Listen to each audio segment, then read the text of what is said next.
Welcome back to the channel.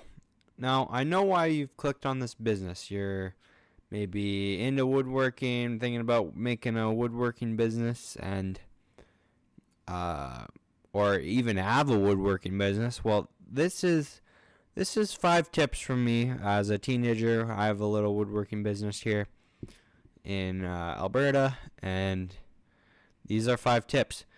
First tip is make sure you build an item that you can deliver if you need to. Like,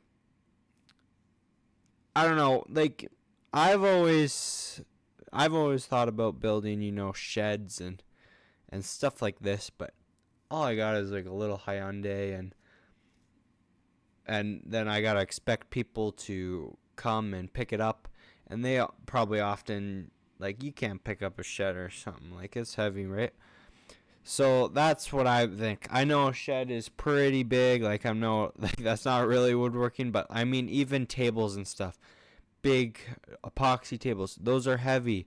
You gotta be able to haul those around, and that's like, if you aren't able to deliver it, most other people aren't going to be able to pick it up and stuff like that too. So that's the first tip.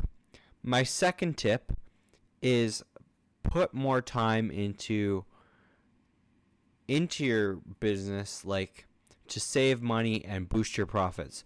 So what I mean by this is, instead of buying like a pre-made thing or a pre-made wood filler, just make your own with glue and sawdust, or even, especially when you're starting out, this makes it so you don't have to put in near as much time or money to kickstart it, especially when you're young or you have time too.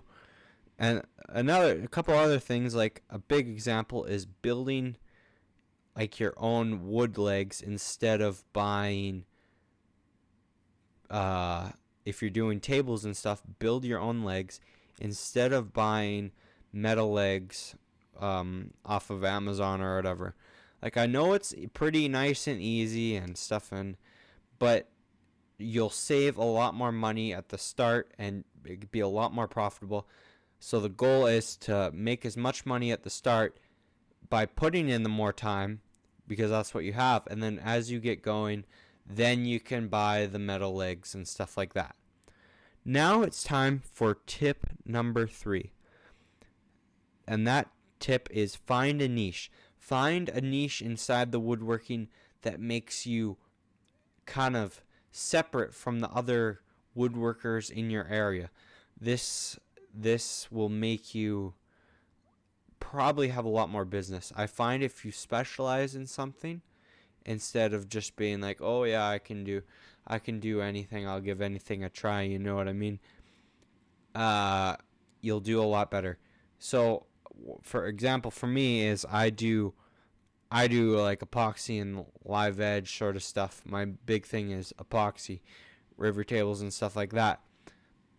But some other niches could be just lathe work, or that's your main thing, or doing charcuterie boards or stuff like that. So yeah, set a name for yourself. That's tip number 3. Like, yeah, find your niche and be known for something within the woodworking world. Number 4 is don't put a lot of money into starting your business. I would cap this at starting a business in the woodworking, cap that at putting $300 in. I wouldn't put any more than $300 into a woodworking business. I know you can get really fancy tools and stuff like that. Just try to use what you have at the start, Like, at the start, all I had was 2 tools, a table saw and a crosscut saw. And then I worked my way up from there. All I put into the business was the $50 for buying my first little container of epoxy to sell my first table, which then I sold for $250. I just used wood scraps around. Don't go buy a $4,000 slab of wood and hope that you try to sell it. That probably just is not going to work. So yeah, that's tip number 4, is do not put a lot of money into it. I also have a story about a friend, some people I know who have tried to start woodworking businesses or like other businesses and pour a lot of money into them, and they don't necessarily work out, especially if you don't have a custom order. If you have a custom order already, then it's okay to buy stuff because you already know, basically, like you have a deposit or whatever. And yeah, so that would be the best tip. Or that's tip number 4. Now tip number 5 is, I don't know, I just find you don't worry about having enough shop space. You'll find ways to work around it. I find, like moving tools, stuff like that. Woodworking isn't massive, so yeah, don't worry about the shop space as much as you think, or even just work outside. Working outside is perfectly fine. I do it all the time. It's not gonna hurt you, and not gonna really hurt your business or how you get stuff done. Like, I'm sure it might take you some time, to gather up stuff, bring it outside and cut it and stuff like that. But yeah, don't worry about it, and just start with small, easy things. And as well, just be good to your customers. And be